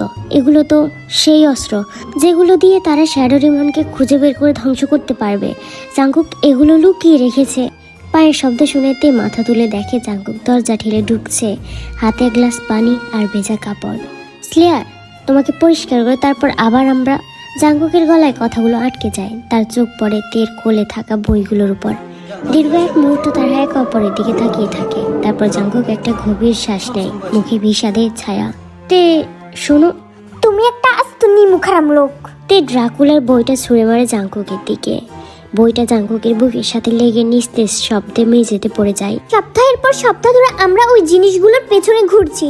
তোমার লাইব্রেরিতে প্রতিটা বই চিরে দেখছি, আর তুমি কিনা এগুলো আমার কাছ থেকে লুকিয়ে রেখেছো। আমার কথাটা তো শোনোতে, তোমার কথা ভুল হচ্ছে না, তুমি কি খেলা খেলছো আমি জানি না জঙ্কুক, কিন্তু অনেক হয়েছে, এগুলো আমি নিয়ে যাচ্ছি। তে চারপাশে তাকিয়ে কাপড় খুঁজতে থাকে। এক পর্যায়ে তার মনে পড়ে যায় তার জামা তো লাইব্রেরিতেই পড়ে আছে।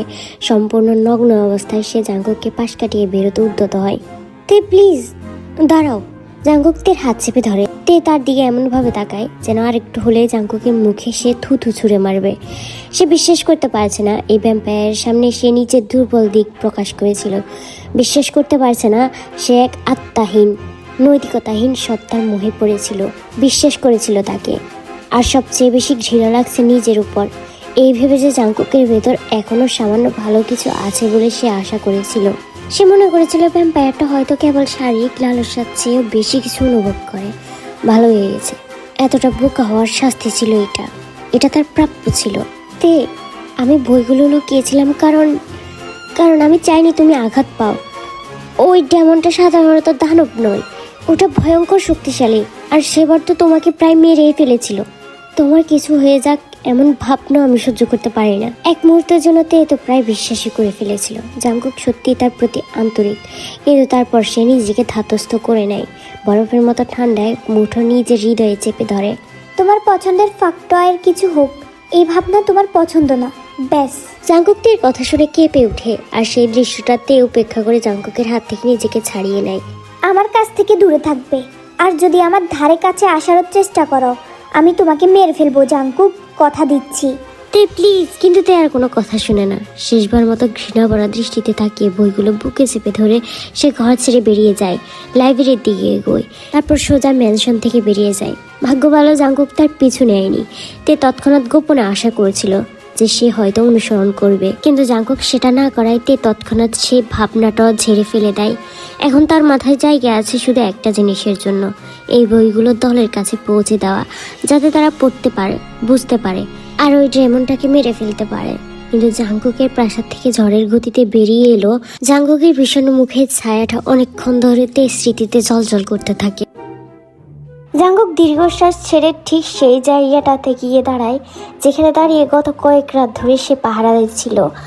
শহরের কবরস্থানের সামনে পাহাড়ের চূড়ার উপর দাঁড়িয়ে থাকা এক বিশাল ওক গাছের গায়ে হেলান দিয়ে দাঁড়ায় সে।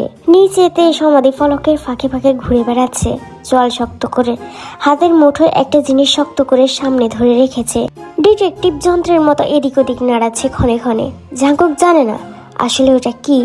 নিশ্চয়ই ওই জাদুঘরের বানানো কোনো ডেমন ট্র্যাকিং মন্ত্র, ইয়ুঙ্গি বা যেটাই হোক তার নাম।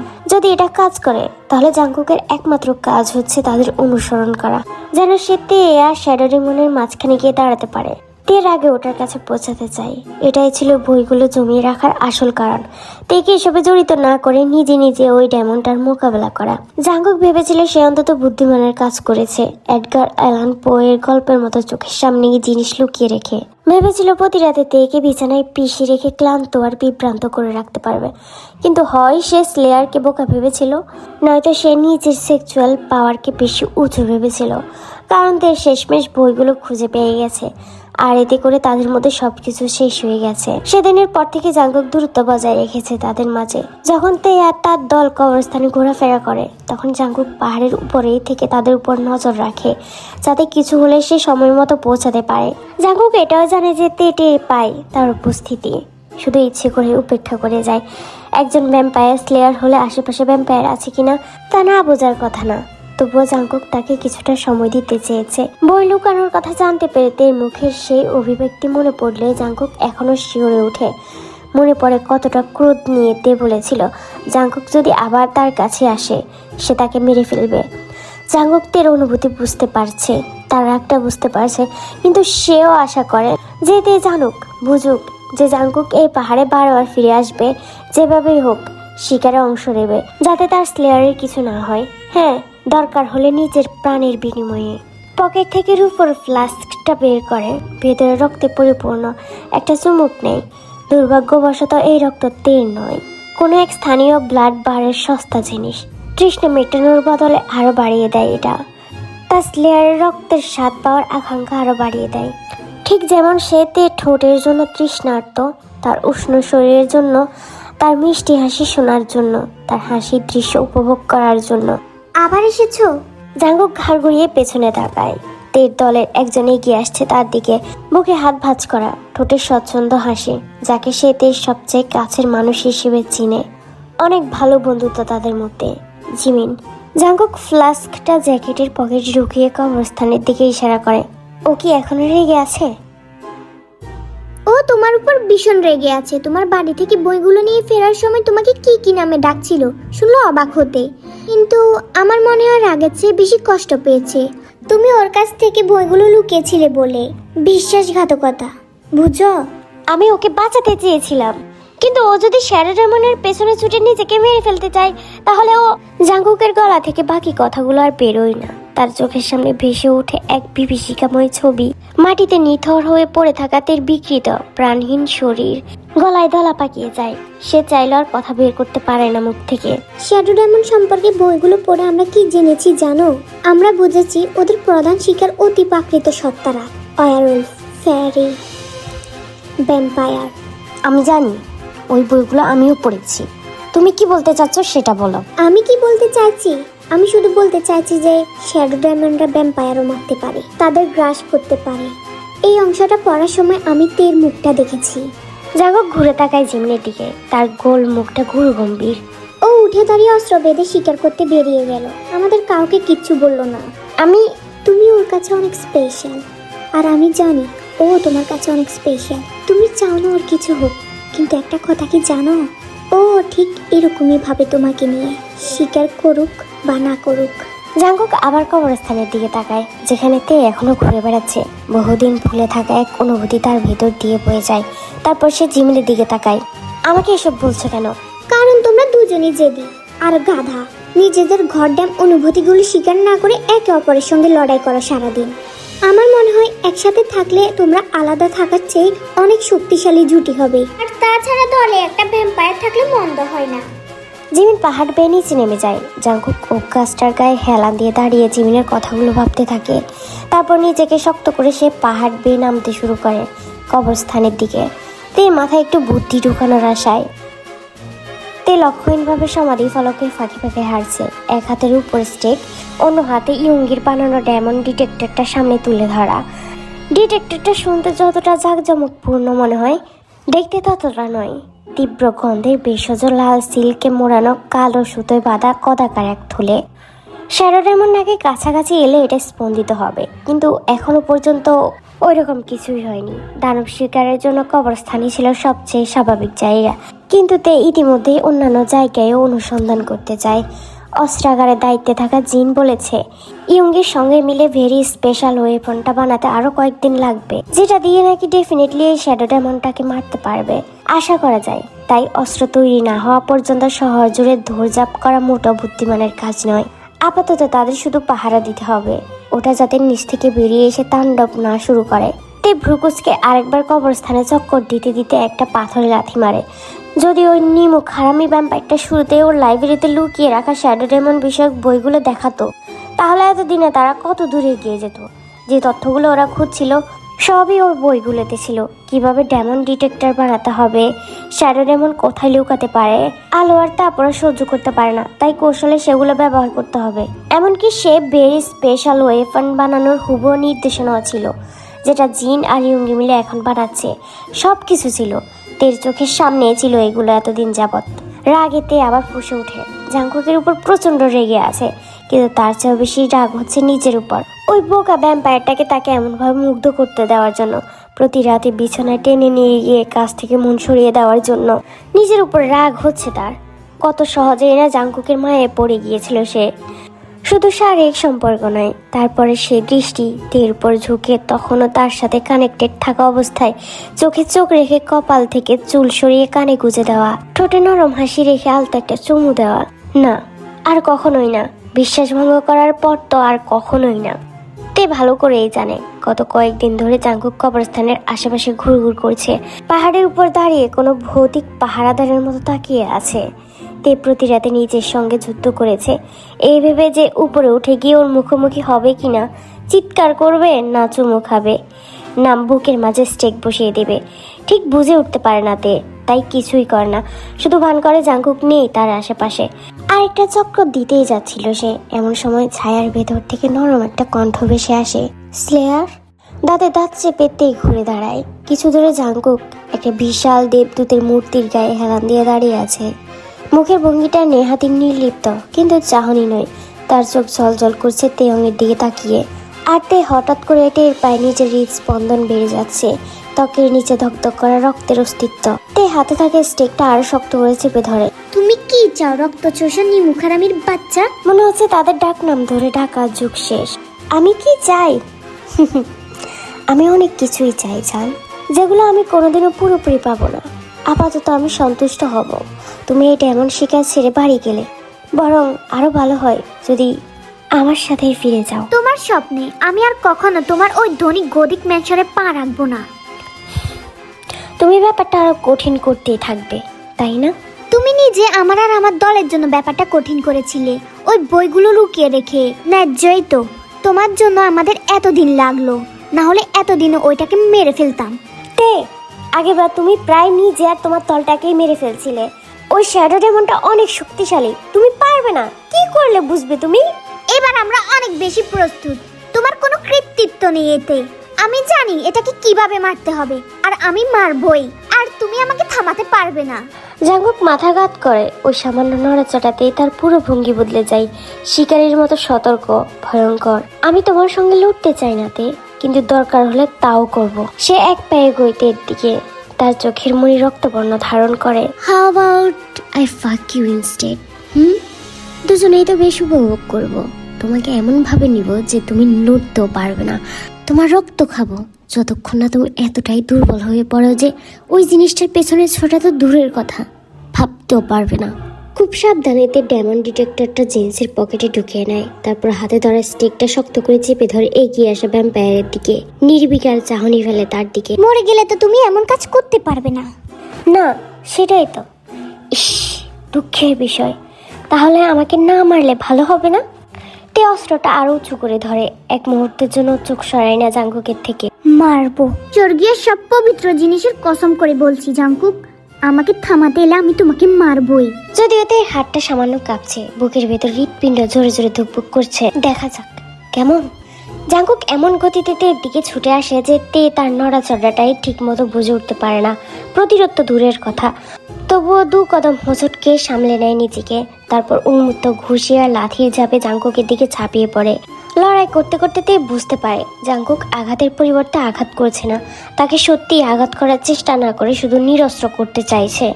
আগেও জাঙ্কুকের সঙ্গে লড়েছে সে, প্রতিবারই তার গতি আর শক্তিতে প্রায় হার মানতে বসেছিল, কিন্তু এখন মনে হচ্ছে যেন আরেকজন মানুষের সঙ্গে লড়ছে সে। কয়েকবার স্টেক দিয়ে কোপ মারলেও জাঙ্কুক অনায়াসে এড়িয়ে যায়, আর তে লক্ষ্য করলো যে এড়াতে এড়াতে সে হাসছে। হাসো কেন?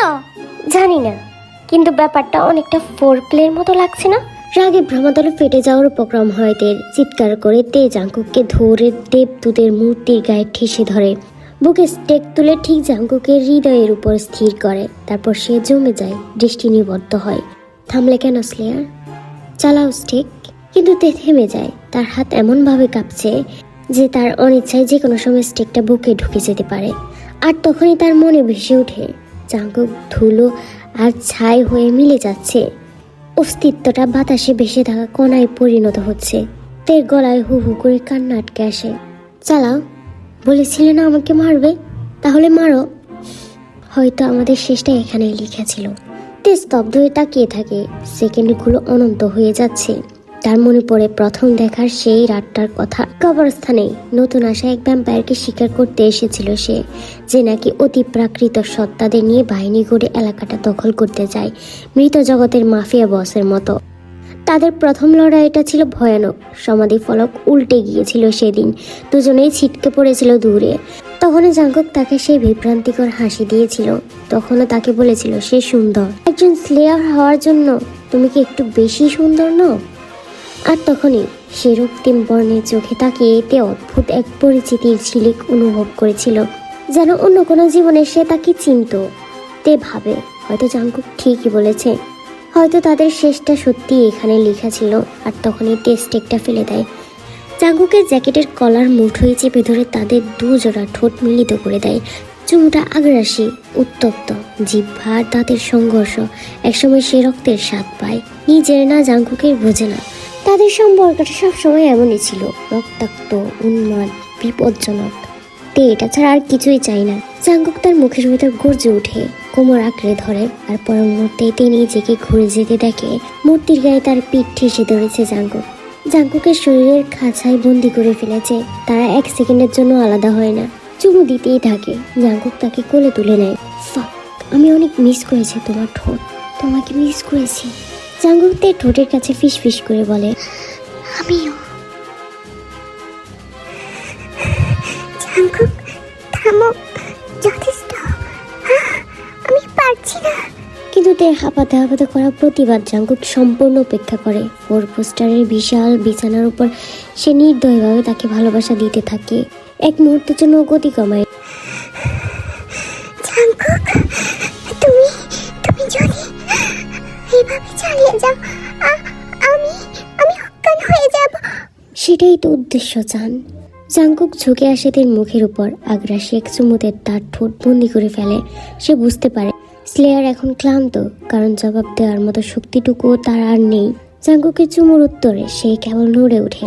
ঘন্টার পর ঘন্টা তারা এভাবেই আছে। স্বীকার করতে হয় জাঙ্কুক নিজেও একটু অবাক। তার এমন নিরন্তর দেহগ্রাসী আক্রমণের পরেও তে এতক্ষণ টিকে আছে কি করে? হয়তো সে নিজেই আগের মতো নেই, নয়তো তে ধীরে ধীরে তাদের সারা ব্যাপী ভালোবাসার সঙ্গে অভ্যস্ত হয়ে উঠেছে। তাই শরীরটা তার নিচে কেঁপে ওঠে আর একটা সুখের ঢেউ আশ্রে পড়ে। জাঙ্কুক তাকে সেই ঢেউয়ের মধ্যে দিয়ে ধরে রাখে, চুমুতে তার আর্তনাদ গিলে নেয়। তে জাঙ্কুকের কাঁধ আঁকড়ে ধরে। একটু পর সেই বাঁধনটা ঢিলে হয়ে আসে আর সে সম্পূর্ণ নিস্তেজ হয়ে বিছানায় পড়ে যায়। স্লেয়ার? জাঙ্কুক মাথা তোলে। তের চোখ বন্ধ, মুখটা বালিশের উপর কাত হয়ে আছে। জান, ঘুমিয়ে পড়েছ? নিশ্চিত হয়ে সে কয়েকটা হালকা চাপড় দেয় তের গালে, কিন্তু তে একেবারে অচেতন। অবশেষে সে সাবধানে নিজেকে সরিয়ে নেয়, দুজনকে পরিষ্কার করে নিজে পোশাক পরে নেয়। পকেটে ডেমন ডিটেক্টরটা আছে কিনা সেটা দেখে নিয়ে সে বিছানার ধারে বসে ঘুমন্ত তের উপর কম্বল টেনে দেয়। ভেজা চুল আলতো করে কপাল থেকে সরিয়ে দেয়। তে নরম একটা শব্দ করে, কিন্তু জাগে না। জাঙ্কুক তাকিয়ে থাকতে থাকতে বুকে তীব্র ব্যথা অনুভব করে। সে জানে এখন সে যা করতে যাচ্ছে তের চোখে সেটা ক্ষমার অযোগ্য হবে, কিন্তু এছাড়া আর কোনো উপায় নেই। তাছাড়া তের মুখের দিকে তাকিয়ে সে ভাবে তার এই কাজ করার পেছনে কারণ আছে। সে ঝুঁকে নাইটস্ট্যান্ডের দরজা খুলে ভেতর থেকে লাল সিল্কের দড়ির ছোট একটা গোছা বের করে নেয়। তে ধীরে ধীরে জ্ঞান ফিরে পায়। গভীর ঘুমের তলদেশ থেকে যেন ভেসে উঠে আসছে সে। চোখ মেলে অবসন্নতা ঝেড়ে ফেলতে হাত তুলতে যায়, আর তখনই সে বুঝতে পারে সে পারছে না, কারণ তার কবজি দুটো একসঙ্গে বাঁধা। সম্পূর্ণ সজাগ হয়ে উঠে সে হঠাৎ মাথা তুলে চারপাশ এক নজরে দেখে নেয়।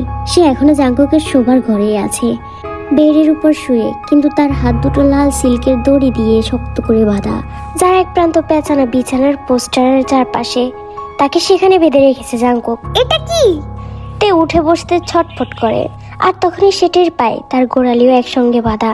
ও, জেগে উঠেছে দেখছি। তে ঘাড় ঘুরিয়ে জানালার পাশে দাঁড়িয়ে থাকা জাঙ্কুককে দেখতে পায়।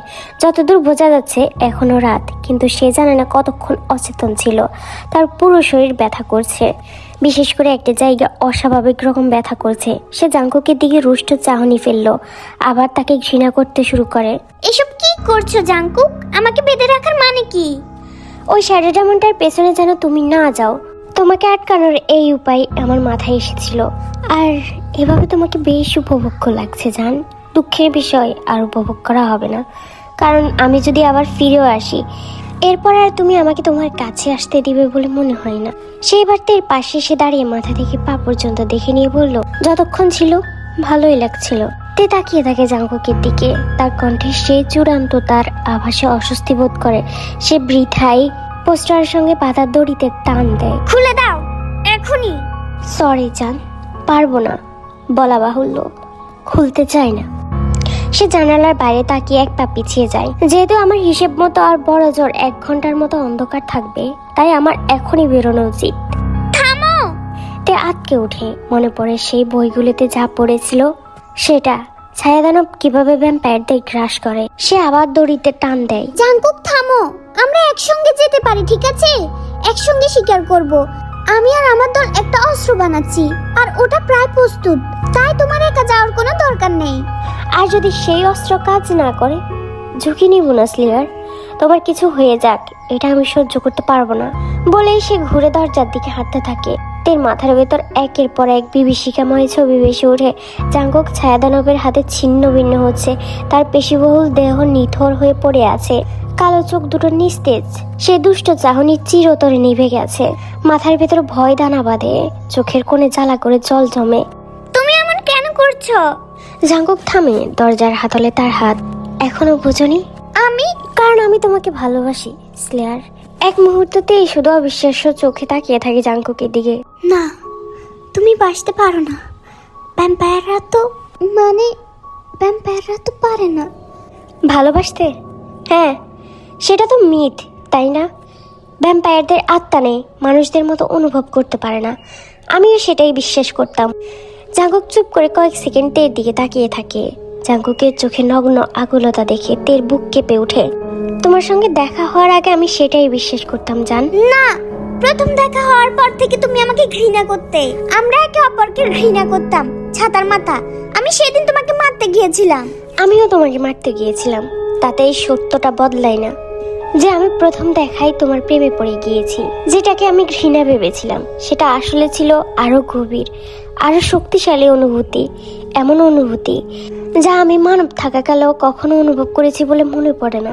তে চোখ বন্ধ করে নেয়। এটা সত্য হতে পারে না। জাঙ্কুক এমন অনুভব করতে পারে না, কারণ যদি সে সত্যি এমন কিছু অনুভব করে তাহলে সব বদলে যাবে, সব কিছু। আমি আমার জীবনে অনেক কিছু ত্যাগ করেছি তে, আমার মানবতা, আমার নৈতিকতা, নিজের উপর নিয়ন্ত্রণ। কিন্তু তুমি একমাত্র মানুষ যাকে আমি ত্যাগ করতে রাজি নই। সরি। চোখগুলো দেখে জাঙ্কুক থামো। বিদায় স্লেয়ার। আর দরজাটা সশব্দে বন্ধ হয়ে যায়। কয়েক সেকেন্ড তে শুধু বন্ধ দরজার দিকে তাকিয়ে থাকে। মনে মনে জাঙ্কুককে ফিরে আসতে অনুরোধ করতে থাকে, তার বাঁধন খুলে দিতে, যাতে তারা একসঙ্গে শ্যাডো ডেমনের মুখোমুখি হতে পারে। পুরো 1 মিনিট কেটে যায়, তবুও জাঙ্কুক ফিরে না। অতঃপর তে বিছানার পোস্টারের সঙ্গে বাঁধা গিটগুলোর দিকে মন দেয়। বাঁধা হাত দিয়ে খুলতে চেষ্টা করে, কিন্তু গিটগুলো এত শক্ত যে নড়েই না। হাত দিয়ে কাজ না হওয়ায় সে গর্জে ওঠে। তার দাঁত দিয়ে নিজের কবজির বাঁধা গিটগুলো কামড়াতে শুরু করে। শেষ পর্যন্ত বোঝা গেল জাঙ্কুক হয়তো একটু বোকাই বটে। ডেমন ডিটেক্টর যন্ত্রটা ব্যবহার করে সে ছায়া দানবটাকে এক গুদাম ঘরের আস্তানায় খুঁজে পেয়েছিল। বাহ, কতই না অভিনব। তারপর প্রায় দম্ভের সঙ্গেই ঢুকে পড়ে, এই বিশ্বাসে যে তার ভ্যাম্পায়ার সুলভ শক্তি আর গতি ওটাকে হারানোর জন্য যথেষ্ট। ঠিক আছে, তে বিশেষ এক ধরনের অস্ত্রের কথা বলেছিল, কিন্তু সেসব তো মানুষের দরকার হয়। সে তো আগেও এই ডেমনটাকে একবার তাড়িয়ে দিয়েছিল, তাই না? সে সুস্থই থাকবে, হয়তো আত্মবলিদানের নাটকটাও করতে হবে না। সময় মতো ফিরে গিয়ে তের হাতে খুন হওয়ার সুযোগটা পর্যন্ত থাকবে। কিন্তু দেখা গেল সে মোটেও সুস্থ নেই, কারণ যাকে সে শুরুতে একেবারে সাদামাটা শ্যাডো ডেমন ভেবেছিল, সেটা আদতে ছিল সে শ্রেণীবিন্যাসের একেবারে মাথার দিকের কেউ। এক অদ্ভুত, প্রায় উচ্চারণ অযোগ্য নামসহ অজরিমক, মানে শ্যাডো ডেমনদের রাজা। ড্যাম! ছায়াদানব নিয়ে লেখা বইগুলো আর একটু মন দিয়ে পড়া উচিত ছিল তার। সে গুদাম ঘরের দরজাটা একটা লাথি মেরে খুলে ফেলে। হাতে ধুকপুক করতে থাকা ডেমন ডিটেক্টর যন্ত্রটা 1 মিনিটের মধ্যে মেঝেতে উপুট হয়ে পড়ে যায়। প্রবাহমান ছায়ার শিকলে বাঁধা। ছায়াগুলো এতটাই ঠান্ডা যে সে সত্যি কাঁপছিল। অজরিমুখ গুদাম ঘরের ভেতর এদিক ওদিক ঝিলমিল করে ঘুরে বেড়াচ্ছে। তার রূপ শুধু এক অস্পষ্ট কালো অবয়ব, গলতে থাকা, পাক খেতে থাকা ছায়া। এতটাই কালো যে তাকালে মনে হয় শূন্য এক খাদে চোখ পড়েছে। সে ছায়ার ভেতর থেকে একটি কণ্ঠ ভেসে আসে, গুদাম ঘর জুড়ে প্রতিধ্বনিত হয়। স্লেয়ার, কোথায়? জাঙ্গুক হাসে, যদিও তার দাঁত ইতিমধ্যেই ঠকঠক করেছে ঠান্ডায়। তোর নাগালের অনেক বাইরে ডেমন, আর সেটার জন্য নিজেকে ভাগ্যবান মনে কর। আমাকে বলো, সে কোথায়? ছায়াদানবরা ভয়ঙ্কর আর শক্তিশালী, কিন্তু খোঁজাখুঁজিতে একেবারে অকর্মা। ওই কাজ তো নরক কুকুরদের। তোকে বলার কোনো ভালো কারণ আমি দেখছি না। তুই ওর সঙ্গে এমন কি করবি? সামনে তো একদম টাটকা ভ্যাম্পায়ার পড়ে আছে, আমাকেই খেয়ে ফেল না। রূপহীন ছায়া থেকে এক অন্ধকার হাসি ঘুরিয়ে আসে। ফায়ারের ভালোবাসায় চিহ্নিত এক স্লেয়ার হবে এক অনন্য ভোজ। জাঙ্কুকের মুখ থেকে সঙ্গে সঙ্গে হাসিটা মিলিয়ে যায়। সে বৃথায় ছায়ার বাঁধন ছিঁড়তে চেষ্টা করে। এখন সে বুঝতে পারছে তে কেন এত রেগে গিয়েছিল। ওর কাছ থেকে দূরে থাক, খবরদার। ছায়াটা এগিয়ে আসে জাঙ্কুকের সামনে, তার উপরে বাতাসে ভাসতে থাকে। আমি তোমাদের দুজনকে গ্রাস করব, আর তোমরা নরকের অন্ত্রে পচে মরবে। অন্তত লড়াইটাকে একটু ন্যায্য করি, কেমন? আমাকে খুলে দে, তোর আসল রূপ দেখা, তারপর রাতের প্রাণী হিসেবে হিসেব মেটাই। আমার আসল রূপ? তোমার অনুরোধ মঞ্জুর করব ভ্যাম্পায়ার, এটাই হবে তোমার শেষ অনুরোধ। তার উপরে থাকা ছায়াটা বদলাতে শুরু করে, লম্বা হয়, চওড়া হয়, ঘনীভূত হয়ে দাঁড়ায় প্রায় 10 ফুট লম্বা এক দানবীয় অবয়বে। অজ্রিমুখের মুখখানা একটা ভেড়ার খুলি, কিন্তু হাড়ের মতো সাদা নয়, ঘন কালো। বিশাল শিং পাক খেতে খেতে ছাদের দিকে উঠে গেছে। চোখের কোটও দুটো ফাঁকা, শুধু ভেতরে জ্বলছে দুটি ক্ষুদ্র লাল আলো, রুবির মতো। তার ত্বক চকচকে মসৃণ, যেন কালো বার্নিশ বা ফুটন্ত তেলে ডুবানো। বেঁকে যাওয়া বিকৃত হাতের শেষে ক্ষুরদার নখ, যেন গলায় একটুখানি ছোঁয়ায় মৃত্যুর জন্য যথেষ্ট। তার দিকে তাকিয়ে জাঙ্কুক সঙ্গে সঙ্গে নিজের সিদ্ধান্ত অনুতপ্ত হয়। ছায়া হিসেবে সে কম ভীতিকর ছিল না। এই মুহূর্তে জীবনের প্রায় প্রতিটা সিদ্ধান্তের জন্যই তার আফসোস হচ্ছে। তারপর সে তের কথা ভাবে, আচ্ছা, প্রায় সব সিদ্ধান্ত। অজ্রিমুখ তার বড় নখওয়ালা পা জাঙ্কুকের বুকের উপর চেপে ধরে। নখ তার চামড়া ভেদ করে ঢুকে যায়, চারপাশে ঠান্ডা আরো ঘনীভূত হয়। তার হাড়ে হাড়ে জমে এমন শীতলতা যা জ্বালায়, ব্যথা দেয়। এমন ব্যথার মোকাবেলায় সে শুধু একটা কাজই করতে পারে, তার সঙ্গে বিছানায় শুয়ে থাকা স্মৃতি টেনে আনা, তার উষ্ণ ত্বক, চুম্বনের সময় ঠোঁটের স্নিগ্ধ উত্তাপ। এক স্লেয়ারকে ভালোবাসা ভ্যাম্পায়ার কত কাব্যিক, সে হবে অতুলনীয় সুস্বাদু। আর তুমি আমাকে বলবে তাকে কোথায় পাওয়া যাবে। শালাল্লাহ রাজুদা, যে নরক থেকে হামাগুড়ি দিয়ে বেরিয়ে এসেছিস সেখানে ফিরে যা। তোমার প্রতিরোধ ক্লান্তিকর, তুমি বলবে স্লেয়ার কোথায়। অজ্রিমুখের খুলি হা করে খুলে যায়। সেখান থেকে এক সরু ছায়ার স্রোত জাঙ্কুকের মুখ জোর করে খুলে তার মুখে ঢুকে পড়ে। বরফ ঠান্ডা অন্ধকারে জাঙ্কুকের দম আটকে আসে, তার চোখ উল্টে যায়। ছায়া তার মন মস্তিষ্ক সব একে একে গ্রাস করতে থাকে। শেষে শুধু একটাই ভাব অবশিষ্ট থাকে তার, সে। জাঙ্কুক নিজের অজান্তেই বলতে শুনে সে, কিন্তু তখনই এক উজ্জ্বল একক ছবি ছায়ার বিরুদ্ধে দেয়াল তুলে ধরে। তে, প্রথম দেখা, যুদ্ধের সময় তার জ্বলন্ত চোখ, স্টেকের ছাপটা। তখনই জাঙ্কুক জানতে পারে তার হৃদয় হারিয়ে গেছে। লাইব্রেরিতে জাঙ্কুকে তাকানো অগ্রাহ করার ভান করে তাক ভরা বই পড়ছে। প্রথমবার রক্তপানের সময় তার চোখের নেশালো ভাব, তার রক্তের অনির্বচনীয় স্বাদ, তের নিঃসত্ব নিবেদন, আরো দেওয়ার প্রস্তাব, যেটা জাঙ্কুক প্রত্যাখ্যান করেছিল সেদিন। কারণ সে জানতো কোটি বছরের সে তের জীবন ঝুঁকিতে ফেলবে না। সকালে তার বিছানায় শুয়ে থাকা তে, এলোমেলো চুল, ফোলা ঠোঁট, অচেনা লজ্জা। তে রেগে আছে, তে হাসছে, তার ঠোঁটের নরম ছোঁয়া, তার হাসির শব্দ। আমার স্লেয়ার, আমার ভালোবাসা। জাঙ্কুক কখনো তের কোনো ক্ষতি হতে দিবে না, মরে গেল না। অদম্য ইচ্ছা শক্তিতে সে দাঁতে দাঁত চেপে ধরে, নিজের মনের ভেতর ছায়াটাকে অমান্য করে। ঠিক তখনই অজ্রিমুখের ক্রুদ্ধ চিৎকার তার মাথায় বিস্ফোরিত হয়। বলো স্লেয়ার কোথায়? এই মুখ পোড়া, আমি এখানে। গুদাম ঘরের অপর প্রান্ত থেকে একটা কণ্ঠ ভেসে আসে। জাঙ্কুক আর ছায়াদানব দুজনেই একসঙ্গে ঘুরে তাকায় গুদাম ঘরের দরজার দিকে। সেখানে দাঁড়িয়ে আছে তে, তার পাশে তার দলের সদস্যরা, হাতে একটা তলোয়ার, একেবারে মধ্যযুগীয় তলোয়ার। তার ধার জ্বলছে আগুনে। ও, তাহলে এটাই সেই অস্ত্র যেটার কথা তে বলেছিল। হ্যাঁ, এই মুহূর্তে জাঙ্কুকের সত্যিই এমন একটা অস্ত্রের দরকার। অজ্রিমুখ জাঙ্কুকের বুক থেকে পা সরিয়ে এক ধাপ এগোয় তের দিকে। স্লেয়ার, অবশেষে। তের হাতে ধরা তলোয়ারের আগুন তার চোখে জ্বলতে থাকা উন্মুক্ত আগুনের তুলনায় ফিকে মনে হয়। আমার বয়ফ্রেন্ডের কাছ থেকে সর, শয়তানের বাচ্চা।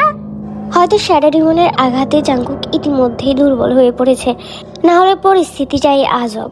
যাই হোক, এই মুহূর্তে জাঙ্কুকের মাথায় শুধু দুটো চিন্তাই ঘুরছে। হোলি শিট, তে আমাকে তার বয়ফ্রেন্ড বললো। ওকে এই মুহূর্তে অসম্ভব রকম হট লাগছে। অজরিমক আবার এগোতে চায়, কিন্তু তখনই তের পাশে দাঁড়িয়ে থাকা ইয়ঙ্গি হাতে একটা বই নিয়ে পড়া শুরু করে। কোনো এক মন্ত্র, বইয়ের পাতাগুলো থেকে দগ্ধ করা আগুন ছড়িয়ে পড়ে, পুরো গুদাম ঘর পড়ে যায় তাতে। শ্যাডো ডিমন যন্ত্রণায় আর ক্রোধে চিৎকার করতে শুরু করে, আর তখনই তে ঝাঁপিয়ে পড়ে, তলোয়ার তুলে আঘাত করে উজরিমকের খুলিতে।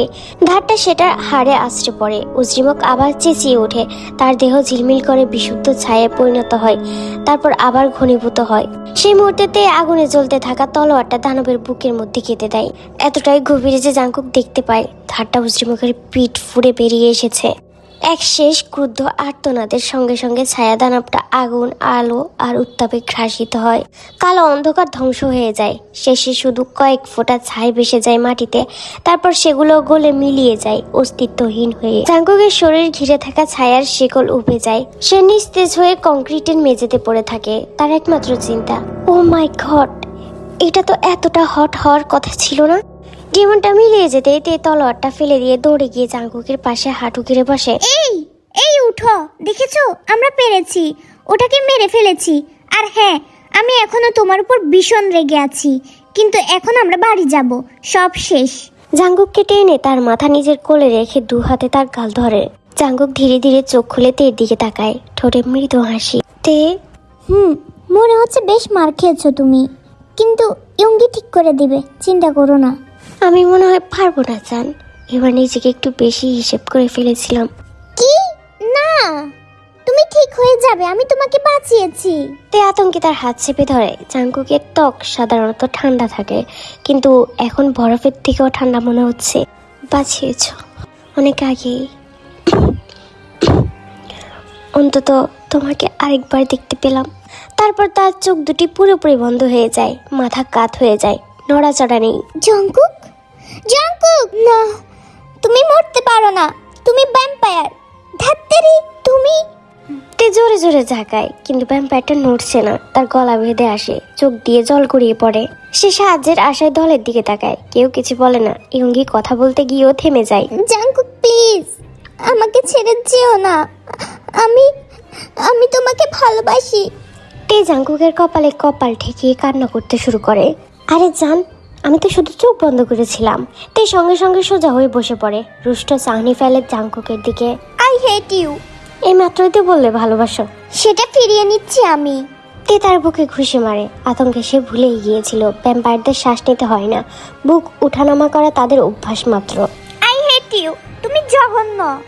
সরি জান, ভাবলাম মরেছি না মনে করলে তুমি অনুভূতিগুলো স্বীকার করবে না। আমার কোনো অনুভূতিই নেই, রাগ আর বিরক্তি ছাড়া।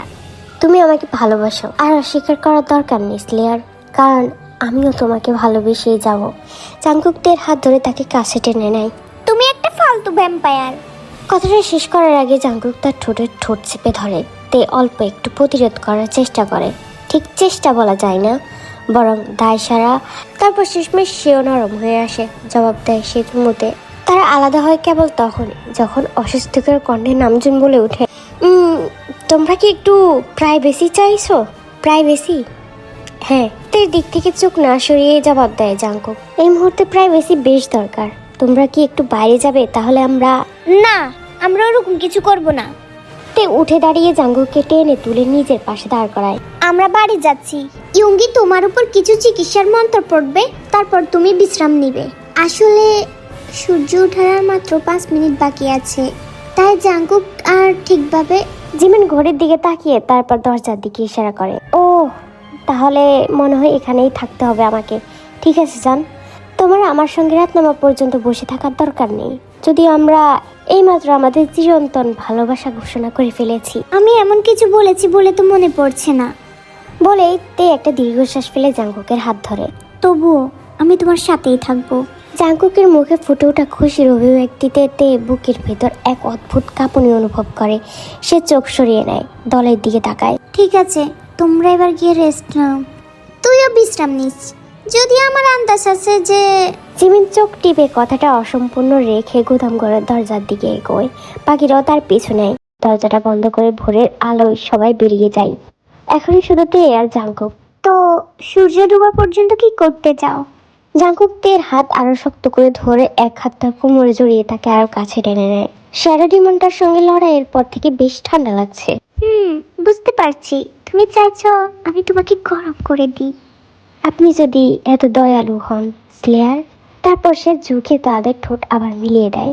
ব্লাডি হেল, আমি সত্যি ওকে ভালোবাসি।